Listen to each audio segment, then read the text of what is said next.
Hey everybody, so this video is going to be mainly intended for new players out there that have never experienced a Destiny 1 tower, but we are going to be taking a look at the tower in Destiny 1 today. And so as you can see, this is where you spawn in the tower, right where this guy is, around this kind of area. And you go over here, and there's a few things right off the bat. You're probably going to notice the vaults first. These, of course, are the vaults. If you play Destiny 2, you know what they are. You store your shit in here, basically like a bank. And so there's three different sections here. There's weapon, armor, and general, where you put all your inventory and consumables and ornaments into. But the biggest thing that is, I don't know. I think the Destiny 2 system is a lot better than this one. Being able to just put whatever you want in without any restriction on certain items. You could just kind of put in armor, weapons, and general items in the same thing, and you have 500 slots. I kind of prefer that, just in case if you have like more weapons and armor, you're not like restricted to each section, so I kind of prefer the new vault system. Over here we have Master Rahul for Cryptarch. You can turn in materials for Glimmer from him or to him, and you can buy legendary engrams. Back in the day, blue and legendary engrams, you'd actually have to, and exotic engrams, you'd have to take over to the Cryptarch and decrypt them. They wouldn't decrypt upon you just going over them. And so this allowed for engram opening videos and stuff like that that were actually really common back in the day. I saw a lot of exotic engram opening videos that unfortunately just don't happen today. I don't know why they decided to remove that feature. But I guess, I don't know. I love doing exotic engram openings and just engram openings back on my old channel, and unfortunately those just aren't a thing anymore. But yeah. And then you go over here. Here is where Banshee is. As you can see, he has a really cool area compared to the Destiny 2 area.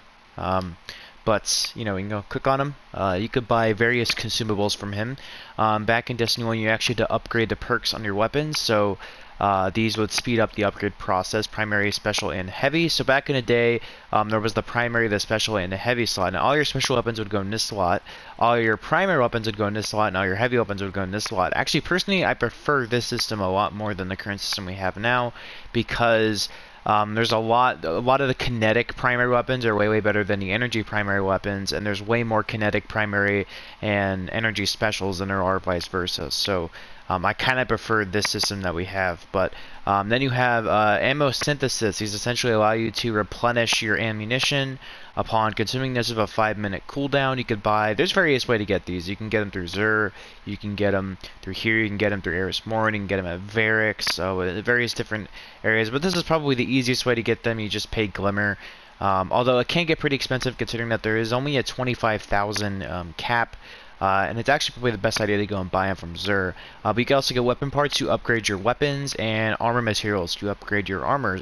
And yeah, those can get pretty expensive if you buy a whole lot of them. They come in 5 stacks, or a stack of 5.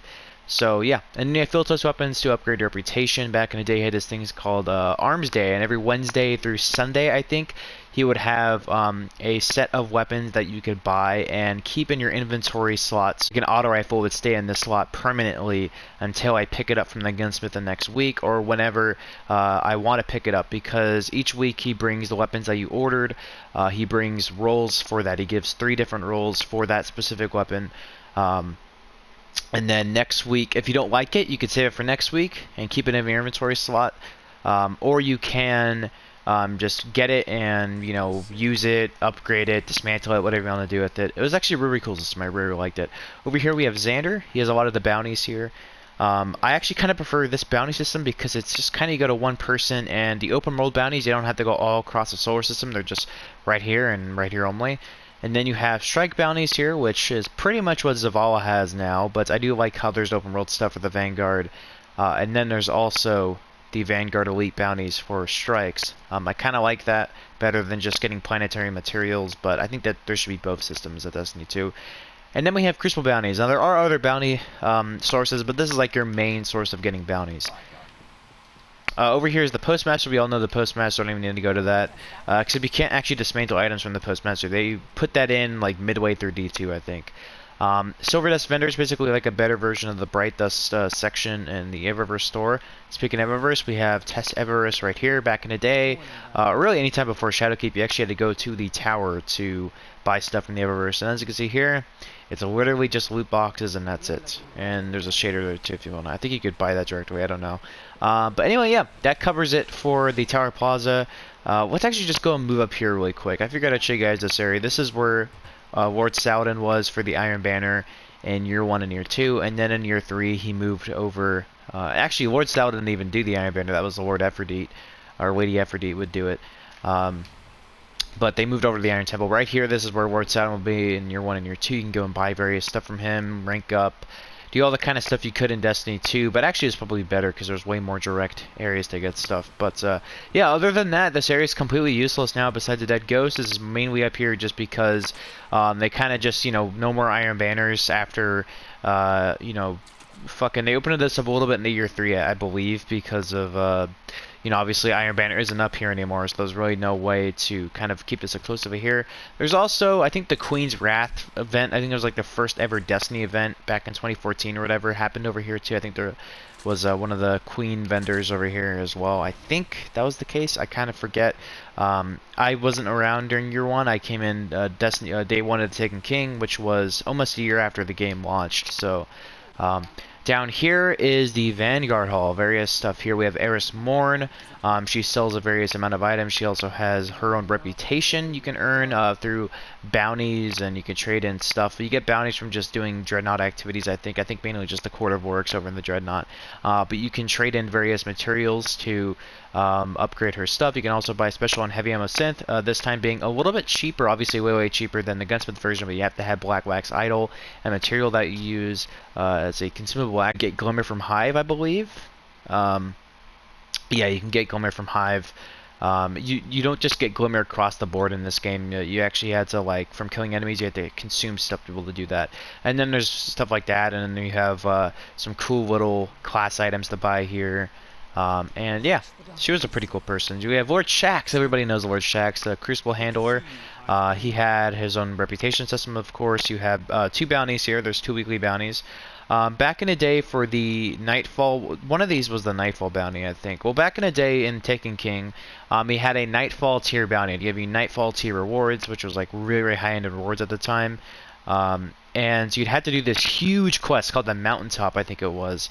And D2 players may know that as the grenade launcher now, but he had a quest called the Mountaintop that'd give you a hothead rocket launcher at the end.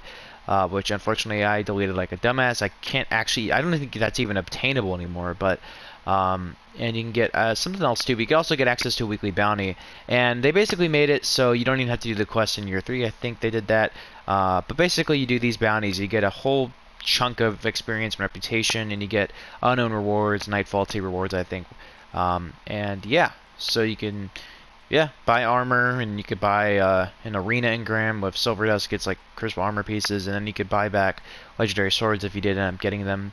And yeah, over here is Arcite 99-40. I don't know. Here he is. This is the Crucible Quartermaster. He sells weapons every week. These are all the Rise of Iron Crucible weapons you can get, and each week their weapon rolls reset. Back in the day, you could actually go and buy weapons from vendors, which was pretty cool. It wasn't just completely random out of a package. You can actually go and buy them through every week. They reset the rolls and stuff like that. Back then, these vendor weapons are actually really good. There's a lot of them that are really good. Most of these Rise of Iron weapons are really popular. The Palindrome is really popular with certain rules on them. Yeah, you can also exchange Hadium Flakes and Glimmer for I think these actually reset every week, I'm pretty sure, for special ammo and heavy ammo synthesis. You could buy some sparrows off of him. He has some bounties. These got added in with Age of Triumph because they removed the Iron Banner and Trials of Osiris later on, and so basically you can get weapons from the Iron Banner and Trials of Osiris and the Crucible weapons through these bounties, which is really cool. I really like that feature. I've never actually even bothered doing these, to be honest. I don't know. I'm not the biggest fan of Crucible in this game. Post AOE, post Age of Triumph, it sucked ass. Over here we have kiosks. This is now kind of mastered as the collection system, but so we have various kiosks throughout the tower. We have the exotic weapon blueprints, and then we have the exotic armor blueprints. Over here you can buy back stuff like you can in the collection system. Over here we have abandoned quests. You can go and reclaim abandoned quests. And then over here we have the 3 Vanguard members. We have Ikora Ray, Warlock Vanguard, of course, having her own, the Vanguard has their own reputation system. You could buy armor for them, ghost shells, and the Vanguard armor piece, as well as doing that through Cade. Fart. Yeah, Cade. There's Cade. I don't know. I mean, I hope you know who Cade is. I mean, he died with the Forsaken DLC, but yeah, there he is. It's weird to see Cade, you know, because you don't see him at all in D2. And then he has Zaval with his specific bounties here as well. There is a bounty every week you could do for completing a gold tier in a Nightfall, which is ridiculously easy, by the way, to get a gold tier in Nightfalls. But you do it, and you have a pretty small chance to be able to get the Icebreaker sniper rifle from that bounty. It's it's one of the best sniper rifles in the entire game. Basically, you regenerate ammo over time. And you can't reload it, you can't pick up special ammo, but this is really, really good for just kind of sticking in the back, sniping for PvE. You don't really have to put yourself out of harm's way. It's pretty awesome. I actually really like this one. The sniper's really, really awesome. I love using it. I wish they'd bring it back, but unfortunately it kind of broke the fucking game, at least PvP-wise, so I doubt they'll ever bring it back. And yeah, that's it for the middle section here. Let's go ahead and go down to the hangar where Amanda Holiday and all that shit is. So yeah. It's going to take a little bit here, but bear with me. As you can see, there's still lots of people who play this game, surprisingly. I totally thought by now the game would be completely dead, but there's still a lot of people who play it. And there's still a pretty small kind of community who really raids and stuff like that in this game.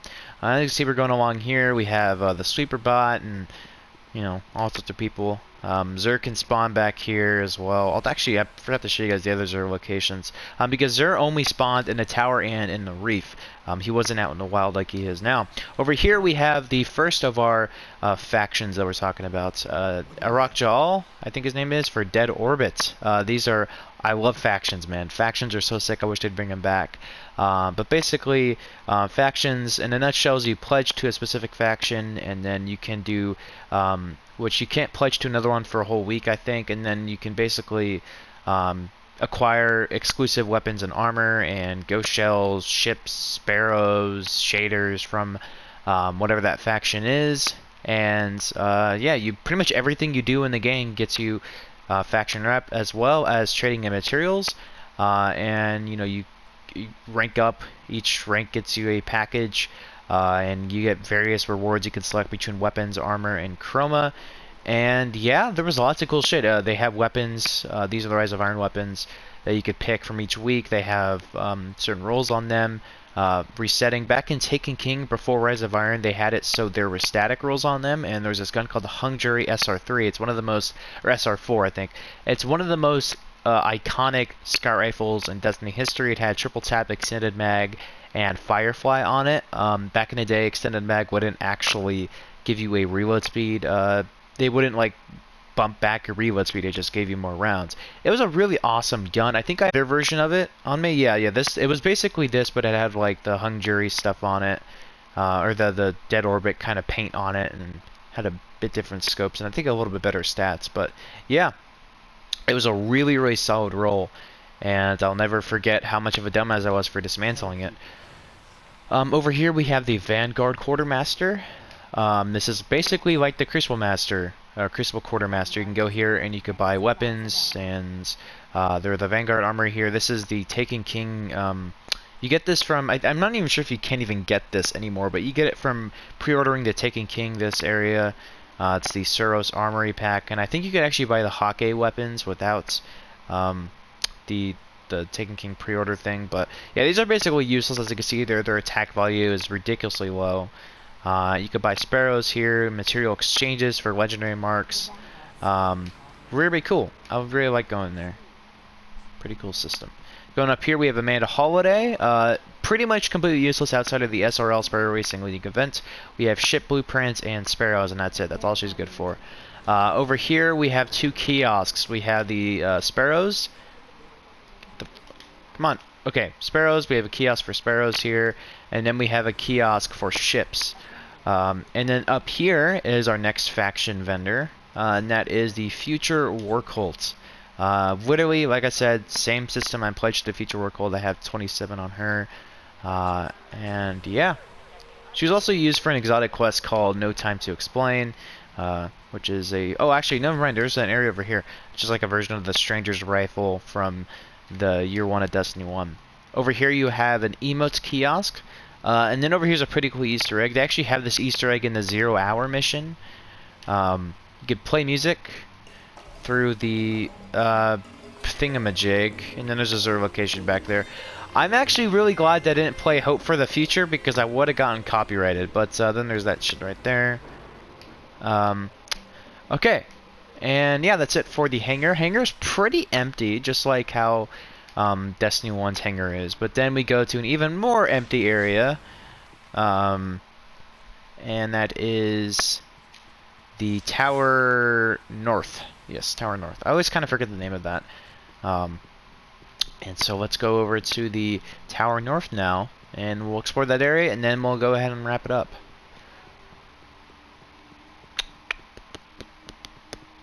And this, of course, was in the Homecoming mission. You come out here and see the Sweeper bot doing his thing. He's not here right now, but yeah.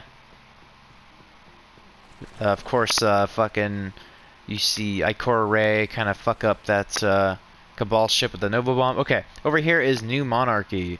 Am I being an idiot? I think I'm being a fucking idiot. Yeah, no, he's up there. My bad. I'm being an idiot. Over here is New Monarchy. This, of course, is the other faction. I used to play this one a lot in Year 2, but then Rise of Iron, his inventory kind of went to shit. He doesn't have anything good. I have him rank 33. Taken King, though, I was basically pledged to him throughout the entire time. That's back when I gave a shit about the lore of a faction and not their loot. Anyway, we have emblems, another emblem kiosk, shaders, and then we have Eva Levante. You may know her as doing a lot of the events, events vendors. Anyway, you have emblems here. You could buy a whole heap of emblems. You have shaders, and then you have some ornaments you could buy. These are chroma. And she has her own... No, I'm kidding. Then over here you have... this is holiday items. You could buy back some holiday items. You have pretty much just masks and then the SR armor that I had. And, yeah. There's that. Over here... Oh, there's also a Xur location right there as well. You know, there's a Xur location right here as well. And then there is... the speaker up here. This is our last person in the tower, last location in the tower. He's sold some pretty cool shit. He had some equipment items, class items, ghost shells. We had subclass specific bonds. I think you could buy these back from doing the class quests that were introduced to the Taken King that would give you those class items that are like specific to your subclass. And so yeah, that's it. So I'm gonna go and show you guys the rest of the Xur locations while I'm at it. Just in case if you ever really give a shit about them. I have them memorized because back in the day, I keep saying that over and over again. Back in the day, I would go in 1 or 2 in the morning on Fridays, you know, late as shit, going to school in a few hours to give Xur locations on my last channel. And so one location is going to be right here. Then the next one is going to be right over here. And so basically how you can see if Xur is in a tower is a pretty cool way. I actually didn't even know this until like year 3 of the game, that you can actually see if Xur is in the tower. So let's go over here.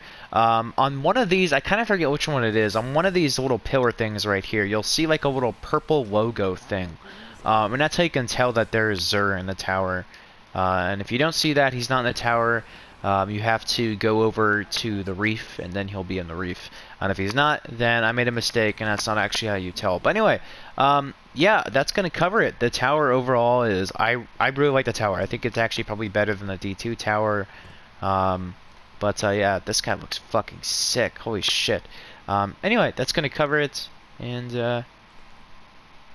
Place out, Guardians!